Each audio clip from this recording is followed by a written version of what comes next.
Boa noite, queridos, graça e paz, tudo bem? Estamos aqui novamente para mais uma palavra.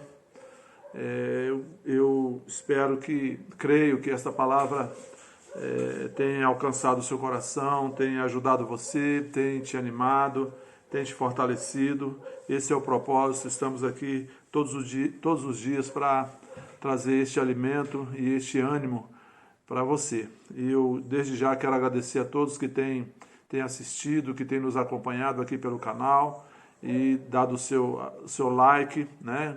E se inscrito no canal, compartilhado esta mensagem. Nós somos gratos a cada um de vocês pelo carinho, pelo incentivo e espero que esteja alcançando o propósito. Amém?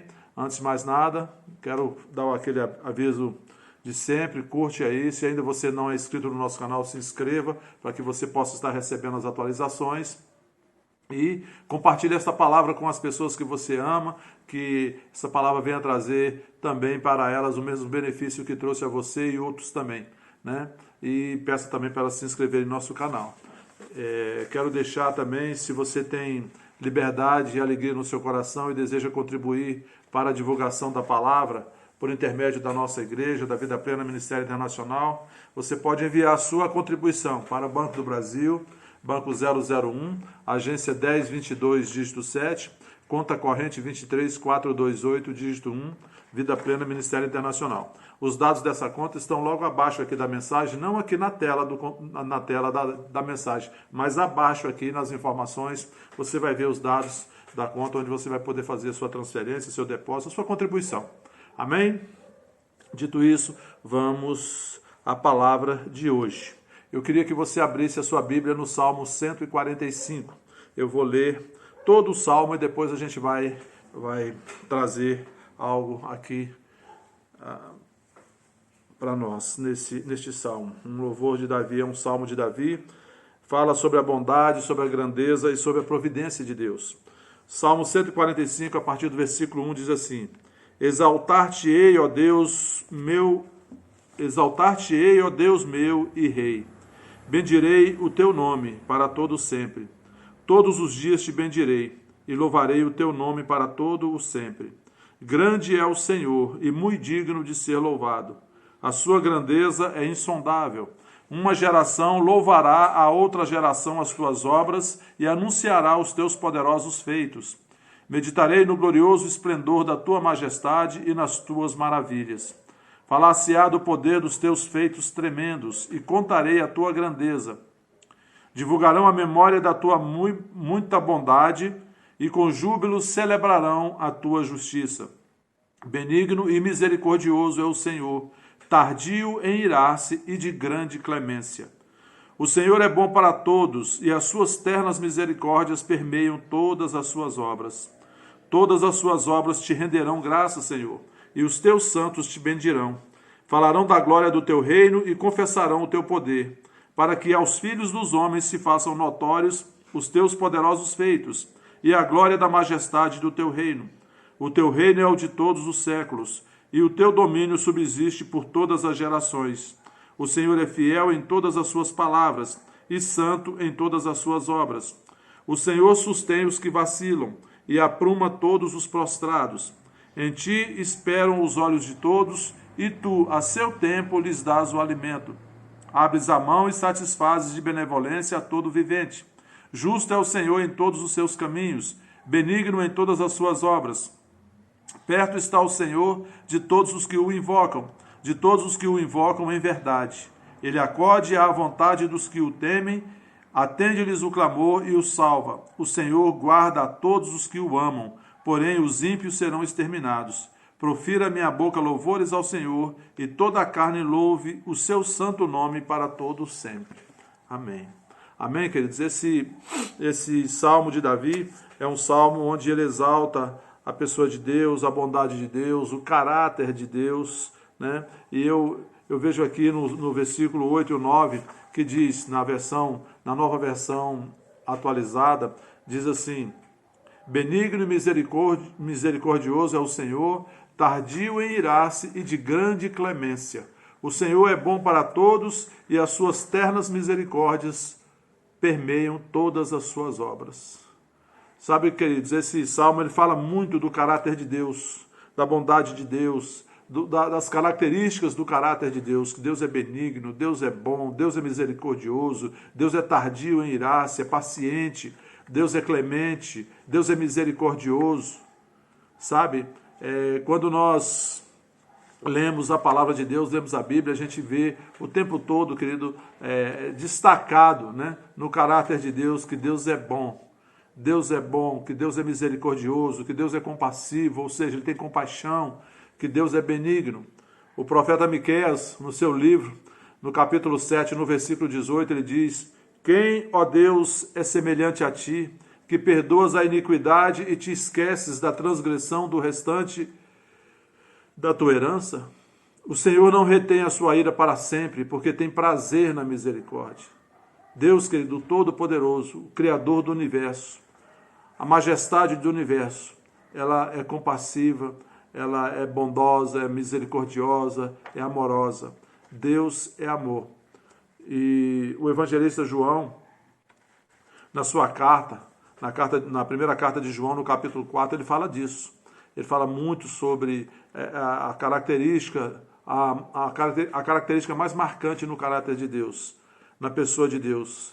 Lá em 1 João capítulo 4, do versículo 7 ao 10 e o versículo 16, João diz assim: amados, amemo-nos uns aos outros, porque o amor procede de Deus. E todo aquele que ama é nascido de Deus e conhece a Deus. Aquele que não ama não conhece a Deus, pois Deus é amor. Aquele que não ama não conhece a Deus, pois Deus é amor.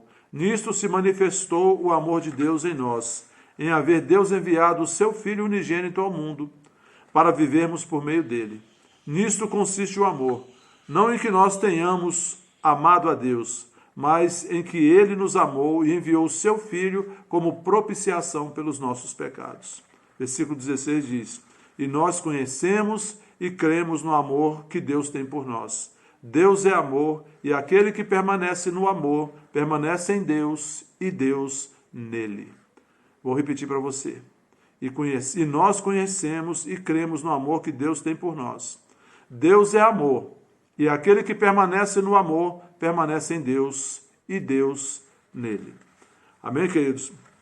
João, aqui na sua carta, ele fala de algo assim tão tremendo, tão profundo, tão magnífico, né, sobre o caráter de Deus, que Deus é amor, e nós só permanecemos em Deus se estivermos em amor, se amarmos uns aos outros, né? Essa característica de amor de Deus, ela foi manifesta a nós na pessoa de Jesus Cristo. Eu falo isso um pouquinho mais para frente. Mas no Salmo 103, do versículo 8 ao 13, diz assim: o Senhor é misericordioso e compassivo, longânimo e assaz benigno. Não repreende perpetuamente, nem conserva para sempre a sua ira. Não nos trata segundo os nossos pecados, nem nos retribui consoante as nossas iniquidades. Pois quanto o céu se alteia acima da terra, assim é grande a sua misericórdia para com os que o temem.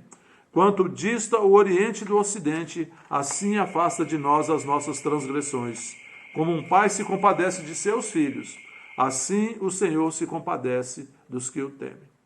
Queridos, dos traços marcantes no amor de Deus é a compaixão.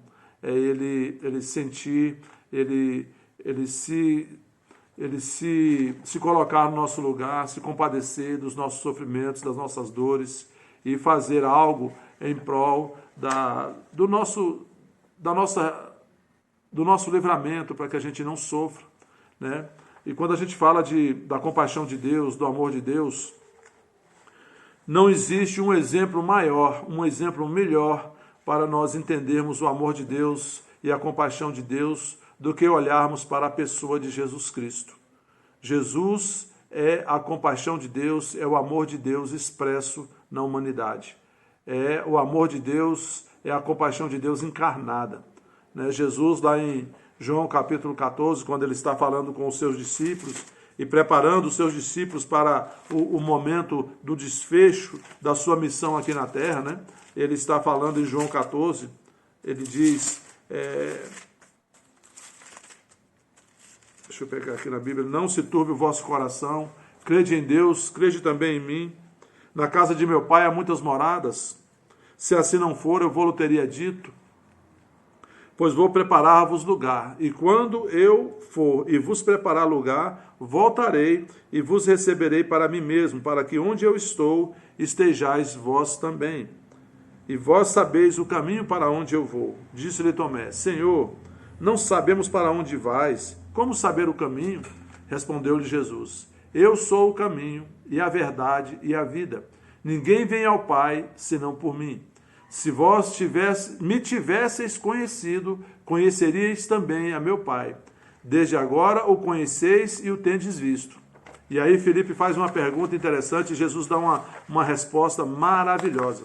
Filipe diz assim, replicou-lhe Filipe: Senhor, mostra-nos o Pai, e isso nos basta. Disse-lhe Jesus, olha a resposta que Jesus falou para Filipe: Filipe, há tanto tempo estou convosco e não me tens conhecido. Quem me vê a mim, vê o Pai. Como dizes tu, mostra-nos o Pai? Não crês que eu estou no Pai e que o Pai está em mim? As palavras que eu vos digo, não as digo por mim mesmo, mas o Pai que permanece em mim faz as suas obras. Crede-me que estou no Pai e o Pai em mim. Crede ao menos por causa das mesmas obras. Amém? Quem me vê a mim, vê o Pai, Jesus disse para Filipe. Isso é maravilhoso.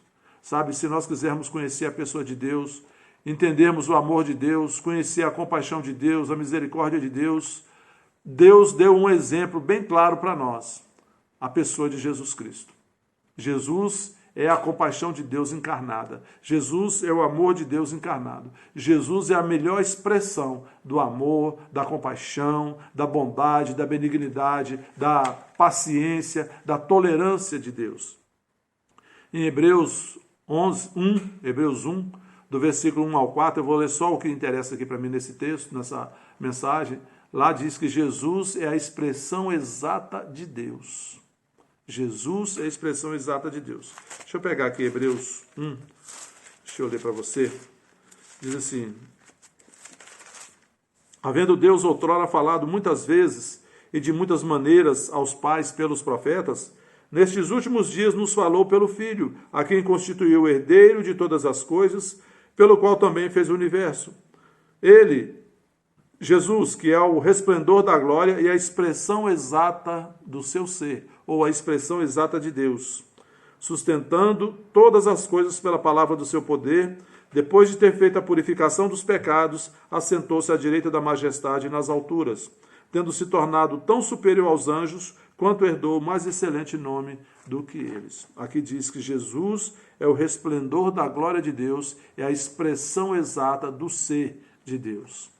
Sabe, queridos, não existe outra maneira melhor de conhecer o amor de Deus, de conhecer o caráter de Deus, de conhecer a benevolência, a benignidade, a bondade, o amor, a compaixão, a misericórdia de Deus. Não existe uma maneira melhor do que conhecer tudo isso do que olhando para a pessoa do Senhor Jesus Cristo. Nós vamos descobrir isso lendo os evangelhos, vendo como Jesus agia, como Jesus, diante de quaisquer circunstâncias das pessoas, ele agia. E aí nós vamos ver o amor de Deus expresso em atitude, o amor de Deus expresso em vida, vivificado, personificado, expressado em atitudes, em modo de agir. Eu vou mostrar para vocês alguns exemplos. Em Marcos capítulo 1, do versículo 40 ao 45, diz que um leproso se aproximou de Jesus e lhe pediu de joelhos, ele se ajoelhou diante de Jesus e pediu: se o Senhor quiser, pode me purificar. Sabe que eu imagino a expressividade deste leproso, o sentimento, né, a veemência desse pedido dele ali, né? Talvez um homem que estivesse sofrendo há muito tempo de um mal terrível, que era a lepra, e ele se ajoelha diante de Jesus e pede: se o Senhor quiser, o Senhor pode me purificar. Ou seja, ele sabia que Jesus podia, ele só não sabia se Jesus queria, né? Essa é a dúvida dele. Mas ele foi e implorou ao Senhor Jesus, e Jesus profundamente, o texto diz no versículo 41, Marcos 1, versículo 41, e Jesus profundamente compadecido, olha que coisa linda, profundamente compadecido, estendeu a mão, tocou nele e disse: quero, sim, fique limpo. As pessoas não tocavam nos leprosos. Mas olha como que é o amor de Jesus, a compaixão. Ele falou, eu quero sim. Tocou nele, falou, fique limpo. No mesmo instante, a palavra diz que no mesmo instante, a lepra desapareceu dele e ele ficou limpo. Olha que coisa tremenda. Jesus ele não se escondia das pessoas, ele não se afastava por causa dos problemas das pessoas, ele se aproximava e ajudava. O rapaz ficou limpo e Jesus, no versículo 43, diz, e advertindo-o severamente, logo despediu e lhe disse, olhe, não conte nada a ninguém, mas vá, apresente-se ao sacerdote e ofereça pela sua purificação o sacrifício que Moisés ordenou para servir de testemunho ao povo. Mas tendo ele saído, começou a proclamar muitas coisas e a divulgar a notícia, a ponto de Jesus não poder mais entrar publicamente em nenhuma cidade. Por isso permanecia fora, em lugares desertos, e de toda parte vinham ao encontro dele. Olha que coisa linda. Jesus mostrando, né, o amor de Deus, a compaixão de Deus, né, o zelo, o cuidado, a bondade, a benignidade, né, curando este leproso. Em Mateus, no capítulo 14, eu vou ler 3 exemplos só, porque você pode, nos evangelhos, você encontra N exemplos de Jesus demonstrando o amor, a compaixão, né, ajudando as pessoas, curando, consolando. Em Mateus capítulo 14, do versículo 13 e 14, diz assim, Jesus, ouvindo isto, retirou-se dali num barco, para um lugar deserto à parte. Ao saberem disso, as multidões vieram da cidade seguindo-o por terra. Ao desembarcar, Jesus viu uma grande multidão, compadeceu-se dela e curou os seus enfermos. Aquela multidão seguiu Jesus se afastando de barco, aquela multidão seguiu ao Senhor Jesus, e aí, quando ele desembarcou, ele viu aquela multidão, a palavra diz que ele curou todos os seus enfermos. Ele se compadeceu daquela multidão e ele curou todos. Não ficou nenhum de fora. Todos que ali tinham problema, Jesus curou. Amém, queridos? Outro exemplo, o último exemplo que eu quero trazer para vocês, está em Mateus, são vários, eu trouxe 3. Mateus, no capítulo 20, do versículo 29 ao 34, diz assim, a partir do versículo 29 de Mateus 20, diz assim, saindo eles de Jericó, uma grande multidão seguia Jesus. Eis que 2 cegos sentados à beira do caminho, tendo ouvido que Jesus passava, começaram a gritar, Senhor, filho de Davi, tenha compaixão de nós. Mas a multidão os repreendia para que se calassem. Eles, porém, gritavam cada vez mais, Senhor, filho de Davi, tenha compaixão de nós. Jesus parou, chamou-os e perguntou, o que vocês querem que eu lhes faça? Eles responderam, Senhor, que se abram os nossos olhos. Profundamente compadecido, Jesus tocou nos olhos deles e imediatamente recuperaram a vista e o seguiram. Sabe, queridos, uma coisa que me chama muita atenção quando eu estou estudando sobre o caráter de Deus, sobre a pessoa de Deus, é a imutabilidade de Deus. Deus não muda, querido. Deus é bom e ele não muda. Lá em Malaquias, no capítulo 23 de Números, no livro de Números, no capítulo 23, no versículo 19, Deus diz assim, eu não sou homem para que minta, nem filho do homem para que se arrependa. Tendo dito eu, não o farei. Eu acho tremendo essas declarações de Deus, porque Deus é firme, ele não muda, querido. Deus é bom o tempo todo. Em Malaquias 3, no versículo 6, Deus diz, eu sou Deus que não muda. Eu sou Deus que não muda. E Tiago 1, versículo 17, eu gosto muito desse versículo, diz que toda boa dádiva, todo dom perfeito, descendo lá do alto, vem de Deus, que é o Pai das luzes, em quem não há mudança e nem sombra de variação. Deus não muda, Deus é bom o tempo todo. E, por último, Hebreus capítulo 13, no versículo 8, diz que Jesus é o mesmo ontem, hoje e o será para sempre. Então, queridos, isso é muito interessante a gente entender isso e conhecer essa característica do caráter de Deus, que Deus é bom e Deus não muda, Deus é imutável. Deus é bom o tempo todo, queridos. Em 2 Coríntios, no capítulo 1, no versículo 3, Paulo se refere a Deus assim, bendito seja o Deus e Pai de nosso Senhor Jesus Cristo, o Pai de misericórdias e Deus de toda consolação.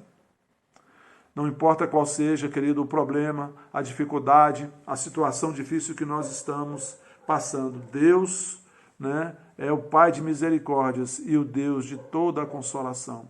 E Ele já nos demonstrou isso na pessoa de Jesus Cristo, que nós podemos contar com Ele, que Ele o tempo todo cuida de nós. Lá em 1 Pedro 5,7 diz, lançando sobre Ele as vossas preocupações, porque Ele tem cuidado de vós. Ele tem cuidado de nós. Muitas vezes a gente pede algo para Deus pensando que Deus não vai fazer, mas Deus já fez. Por exemplo, com relação à questão da enfermidade, da cura, Deus é tão bom, querido, que Ele já providenciou para nós a cura. Deus já nos deu a cura. Quando Deus deu o seu Filho unigênito, que foi ali pregado naquela cruz do Calvário, Ele estava nos substituindo, Ele estava resolvendo o problema da humanidade. Jesus naquela cruz, Ele pagou o preço da nossa salvação, Ele pagou o preço da nossa cura, Ele pagou o preço da nossa libertação. Isaías 53 narra esse momento de uma maneira maravilhosa. É interessante que quando Isaías falou isso aqui, foram 700 anos antes de Jesus vir e pisar na terra. E ele diz assim, no Isaías 53, no livro de Isaías, capítulo 53, versículo 4 e 5. Certamente Ele tomou sobre si as nossas enfermidades e as nossas dores levou sobre si. E nós o reputávamos por aflito, ferido de Deus e oprimido. Mas Ele foi traspassado pelas nossas transgressões e moído pelas nossas iniquidades. O castigo que nos traz a paz estava sobre Ele e pelas suas pisaduras fomos sarados. 700 anos depois, aproximadamente 700 anos depois, o evangelista Mateus, ele declara em Mateus capítulo 8, versículo 16 e 17, diz assim, chegada a tarde, trouxeram-lhe muitos endemoniados, e ele meramente com a palavra expeliu os espíritos e curou todos os que estavam doentes, para que se cumprisse o que fora dito pelo profeta Isaías. Verdadeiramente, Ele mesmo tomou as nossas enfermidades e carregou com as nossas doenças. E lá em 1 Pedro capítulo 2, no versículo 24, 30 anos depois da crucificação, da morte e da ressurreição de Cristo, Pedro, olhando para trás, para a cruz, ele diz, carregando ele mesmo em seu corpo no madeiro os nossos pecados, para que nós, mortos para o pecado, vivamos para a justiça. Pelas suas pisaduras fostes sarados. Amém, queridos? Carregando ele mesmo em seu corpo sobre o madeiro os nossos pecados, para que nós, mortos para os pecados, vivamos para a justiça. Por suas chagas fostes sarados. Essa é a mensagem que eu quero deixar para você. Deus já nos curou. Deus é tão bom, que antes de nós imaginarmos estarmos enfermos, Ele já providenciou para nós a cura ali na cruz do Calvário, quando o seu Filho pagou o preço da nossa salvação, da nossa cura e da nossa libertação. Creia nessa palavra. Tome posse dessa palavra. Não tenha medo, querido. Não tenha medo. Deus é conosco. O Senhor, Ele nos compreende e Ele nos ajuda o tempo todo. Não tenha medo, não tema. Amém? Eu sei que estamos vivendo um momento onde a mídia tenta o tempo todo trazer um pavor, um terror, um medo muito grande com relação a essa situação do coronavírus ou qualquer outra situação. Querido. Nós servimos ao Deus, Pai de todas as misericórdias e Pai de todas as consolações. Querido. Deus é bom. Deus é bom e Ele não muda. Amém? Ele é bom e Ele não muda. E Ele nos ajuda o tempo todo. Não se preocupe, não se abale, não tema. Deus é bom e Ele está cuidando dos seus filhos. Bendito seja o Deus e Pai de nosso Senhor Jesus Cristo, o Pai de misericórdias e Deus de toda consolação. Amém? Feche seus olhos, eu vou orar.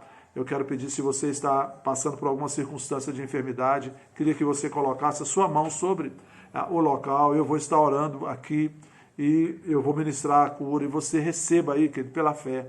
Pela fé receba. E no mesmo instante, querido, tome posse da sua cura e haja, sabe? Porque a fé precisa de uma ação correspondente. Fé tem uma ação correspondente. Qual é a ação? É agir em cima daquilo que crê. Se você crê que você foi curado, Faça aquilo que você não podia fazer, que você era impedido por causa do sintoma. Amém? Receba a sua cura. Vou orar também por outras causas que as pessoas estejam passando. Feche seus olhos, vamos orar. Pai, em nome de Jesus, eu te agradeço pela tua palavra.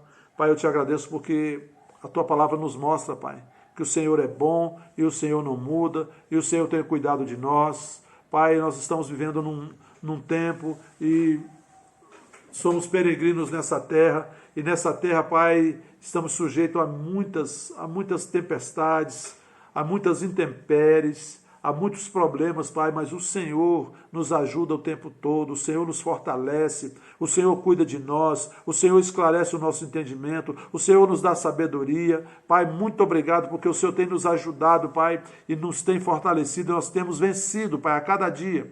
Muito obrigado por tudo, Pai. Muito obrigado porque o Senhor já entregou o seu Filho, o amado Jesus Cristo, que na cruz do Calvário entregou a sua vida para nos dar vida plena. Naquela cruz, Jesus levou os nossos pecados, levou as nossas enfermidades, levou as nossas dores. Nós cremos, Pai, nessa palavra e nos agarramos nesta palavra. Pai, em nome de Jesus, eu oro agora pelas pessoas que estão assistindo agora esse vídeo, que estão passando por alguma circunstância de enfermidade. Em nome de Jesus Cristo, Pai, eu te agradeço porque o Senhor não está limitado nem por tempo, nem por espaço. O Senhor não está preso, o teu poder não está confinado, o teu espírito não está confinado, Pai. Eu te agradeço pela tua presença agora, Pai, o teu espírito alcançando essa pessoa onde ela está. Pai, e o teu poder permeando agora, Pai, do alto da cabeça dessa pessoa até a planta dos seus pés. E tudo que estiver fora do lugar, eu ordeno na autoridade do nome de Jesus Cristo. Venha para a normalidade agora, em nome de Jesus. Em nome de Jesus Cristo. Pai, eu te agradeço. E a ti, Pai, eu tributo toda a honra, toda a glória, todo louvor para todos sempre, em nome de Jesus Cristo. Pai, ore também em favor das pessoas que estão ouvindo esta mensagem e que estão passando por alguma dificuldade, Pai, alguma causa que eles não têm conseguido, Pai, superar. Eu te agradeço, Pai, nesse instante por sabedoria do alto, Pai, uma iluminação no entendimento chegando agora, Pai, para essas pessoas e elas enxergando o caminho, enxergando, Pai, a porta de saída desses problemas, os teus anjos trabalhando, Pai, e ajudando nas causas impossíveis, Pai, e sendo tudo resolvido, Pai, para a honra e para a glória do teu nome. Assim eu oro e assim eu te agradeço, em nome de Jesus Cristo. Amém. Amém, queridos? Dê o seu like aí, curta essa mensagem, compartilhe. Boa noite e até a próxima. Lembrando que amanhã nós temos pela manhã, né, domingo de manhã, a escola de discípulos, 10 horas, e à noite, às 19 horas, o nosso culto de adoração ao Senhor. Amém? Boa noite a todos, até a próxima.